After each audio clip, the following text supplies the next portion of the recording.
دین کو اتنا مشکل بنا دیا, 5 ٹائم نماز ہے, سال زندگی میں 1 دفعہ حج ہے, زکوٰۃ بھی ہے, پھر رمضان کے, تو غیر مسلموں کا دین تو اتنا مشکل نہیں ہے, ان کا جو ہمارا دین بہت مشکل ہے.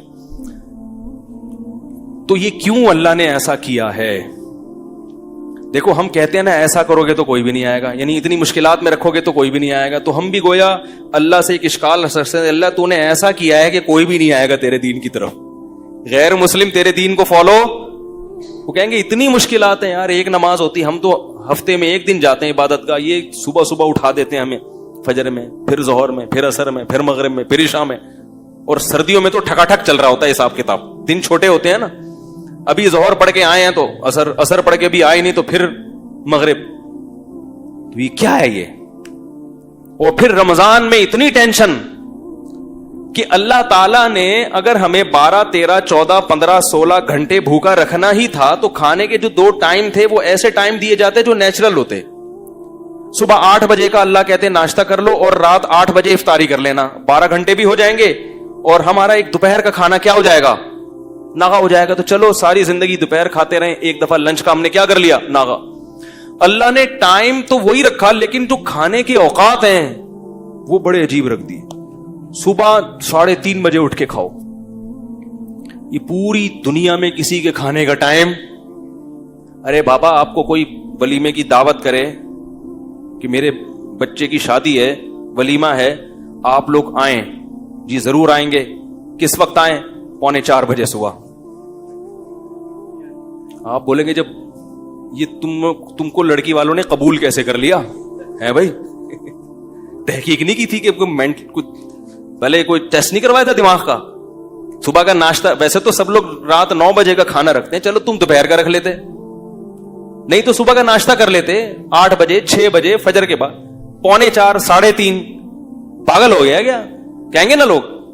اور پھر لڑکی والوں کو جا کے بولیں گے ابھی سے رشتہ ختم کروا دو, مجھے کچھ ان کی سیٹنگ آؤٹ لگ رہی ہے. اللہ نے کہا کہ کب اٹھ کے کھانا ہے. روزہ رکھنا جتنا مشکل کام ہے نا, اتنا ہی مشکل صبح اٹھ کے نیند قربان کر کے کھانا کھانا. اتنی ٹینشن. اور پھر اللہ نے جو مغرب کے وقت جو کھانے کی اجازت دی اس میں نماز بھی ساتھ ہی لگا دی. تسلی سے بیٹھ کے کھا بھی نہیں سکتے. بھوک اتنی ہوتی ہے, پیاس اتنی ہوتی ہے کہ بچے کھا جائے آدمی, دل چاہ رہا ہوتا ہے. حقیقت ہے اس وقت کنڈیشن یہ ہوتی ہے, بیگم ذرا یہ دہی بڑے ہیں یہ ذرا سنبھال کے رکھو, میں نماز کے بعد آ کے کھاتے. یہ والا پکوڑا یہ کھانے نہیں دینا کسی کو, یہ آج پکوڑے بہت مزے کے بنے ہوئے, آدھا رکھ لیا آدھا. اور انسان کی فطرت ہے کہ کھانے کے دوران جب 10-15 منٹ کا وقفہ ہو گیا تو بھوک, اب وہ مزہ نہیں آتا, وہ افطاری گئی, سمجھ رہے, اب مزہ نہیں آئے گا. پھر ہونا یہ چاہیے رمضان میں عشاء کی چھٹی ہونی چاہیے. اگر ہم سے کوئی مشورہ لے کے شریعت بناتا, معاذ اللہ ایک مثال دے رہا ہوں, ہم کہتے ہیں اللہ رمضان میں تو نے اتنی تھکاوٹ, اتنا مسئلہ ہو گیا, سارا دن کے بھوکے پیاسے, پھر افطاری بھی تو نے ڈھنگ سے نہیں کرنے دی ہے بھائی. اللہ ساری زندگی 5 نمازیں پڑھی ہیں, آج 4 کر دے, عشاء کی کیا کر دے. کیونکہ افطاری کے بعد کیسی غنودگی چڑھتی ہے دماغ میں, کیسا گرتا ہے بستر پہ, فوراً گٹکے والے گٹکے پہ, تمباکو والے چائے پر آ گئے, اور سگریٹ والے فوراً سگریٹ, نسوار والا فوراً ڈبی لے کے بیٹھا ہوتا ہے, اللہم لک صمت وعلی رزقک افطرت, یہ چل رہا ہوتا ہے. اس کا دماغ صحیح کام نہیں کر رہا ہوتا. تو اللہ نے بجائے اس کے کہ عشاء کی چھٹی ہو جاتی, عشاء کے ساتھ تراویح کی نماز بھی لگا دی. اب وہ کتنی رکعتیں اس پر میرا ایک بیان ہے, سن لیجئے گا. ہمارے نزدیک 20 رکعتیں ہیں, لیکن ہم 8 والوں کو بھی گمراہ نہیں کہتے. لیکن جو راجح قول ہے ائمہ اربعہ کا مذہب, صحابہ کا, تابعین کا, وہ کتنی رکعتیں ہیں اس پر میرا بیان ہے, ہوا ہوا ہے 7-8 سال پہلے میں نے دلائل سے بیان کیا تھا, پوری ایک دلیل اس میں بہت تفصیل سے, 1.5 گھنٹے کا بیان ہے. جس کو اشکال ہو وہ سن لیجئے گا. وہ غیر معروف چینل سے اپلوڈ ہوا ہے, تو میں ابھی اس کو انشاءاللہ اپنے چینل سے بھی اپلوڈ کروا دوں گا. تو اس میں بہت مضبوط دلائل کے ساتھ دونوں طرف کے دلائل کے تجزیہ لے کر بتایا گیا ہے کہ یہ پوری امت کا اجماع چلا آ رہا ہے اس پر, سمجھ رہے ہیں. تو آپ وہ سن کے پھر تبصرہ کیجئے گا, ایسے ہی تبصرہ نہ کر دیجئے گا. اچھا خیر, لیکن بہرحال آپ 8 پڑھیں 20 پڑھیں, اتنا بڑا مسئلہ نہیں ہے. لڑیں گے تو مسئلہ زیادہ کھڑا ہوگا, آپ کو جو سمجھ میں آتا ہے کریں, جو دوسرے کو سمجھ آ رہا ہے اس کو چھیڑیں نہیں. مسئلہ چھیڑ خانی سے خراب ہوتا ہے. تو ہمارے نزدیک تراویح کی جو سنت نماز ہے وہ کتنی ہے؟ 20 رکعتیں. یہی چاروں ائمہ کا مذہب, یہی صحابہ کا, خلفائے راشدین کا, اور یہی امت میں صدیوں سے اس پر اجماع رہا ہے. علامہ ابن عابدین نے اپنے دور میں آج سے 150-200 سال پہلے لکھا کہ پوری امت میں کہیں ایک جگہ بھی ایسی نہیں جہاں 20 رکعت سے کم ہو رہی ہو تراویح. تو اجماع امت خود ایک دلیل ہوتی ہے. خیر, تو ہونا یہ چاہیے کہ چھٹی ہو جائے, لیکن اللہ نے وہاں بھی کیا کر دیا, کھڑے رہے. پھر وہ رکعتیں عام نمازوں سے بھی لمبی ہوتی ہیں, عام نمازوں سے بھی لمبی. کتنی لمبی نماز, کتنی لمبی. پھر بس صبح اٹھنا بھی ہے سحری میں. تو یہ سب ٹینشن اللہ پتہ ہے کیوں دے رہے ہیں, بس بات ختم کرتا ہوں, اپنی محبت کی چنگاری پیدا کرنے کے لیے.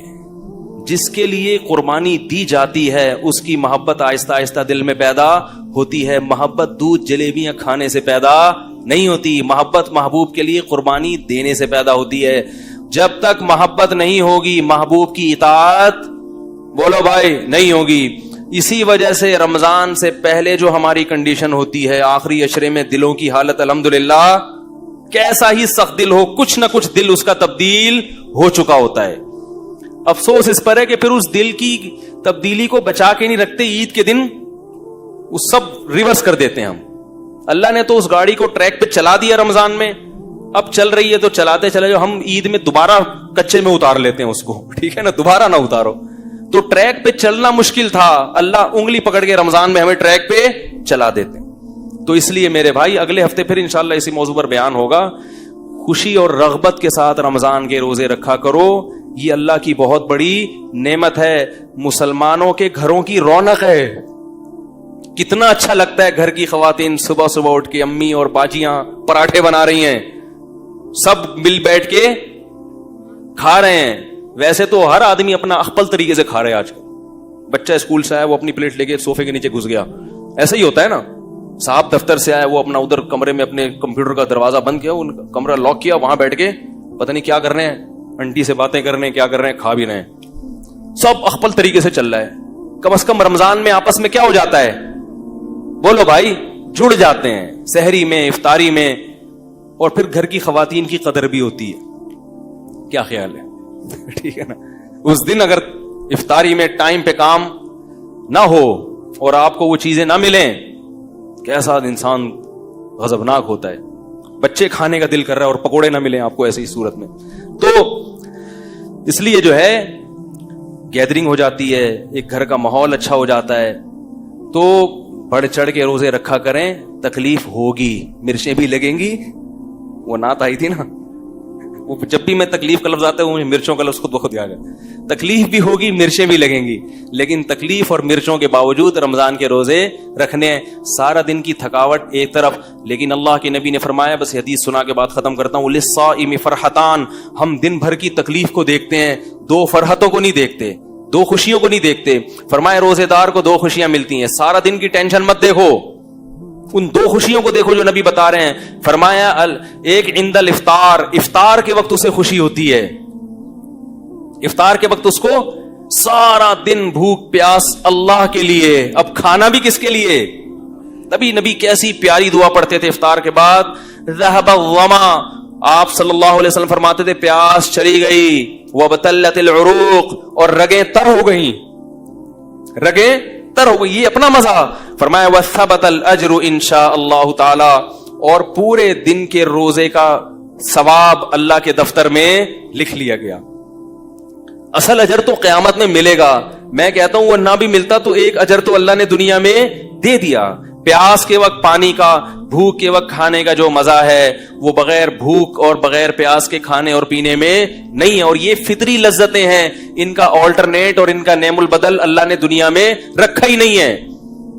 فرمایا ایک اجر, ایک لذت روزے دار کو افطار کے وقت ملتی ہے, اور ایک لذت آخرت میں ملے گی جب اس کو اجر دیا جائے گا. تو آپ صلی اللہ علیہ وسلم نے رمضان کے قیام کو یعنی تراویح اور تہجد کی بھی فضیلت بیان کی, اور آپ صلی اللہ علیہ وسلم نے رمضان میں دن کے روزے کی فضیلت بھی بیان کی. ایک روزہ بھی اگر چھوڑ دیا بغیر عذر کے, پورے سال روزے رکھو گے رمضان کے روزے کے برابر نہیں ہو سکتے. اس لیے گھروں میں خواتین کو بھی سمجھائیں، اپنے جو بچے جو 10 سال یا 11-12 سال کی عمر سے زیادہ ہو چکے ہیں، چھوٹے بچوں کو نہیں رکھوانے چاہیے، تو تھوڑا سا میچور ہو چکے ہیں، ان کو بھی عادت بنائیں روزوں کی، اور خود بھی ہمت کریں. یہ بہار ہے جو اللہ نے مسلمان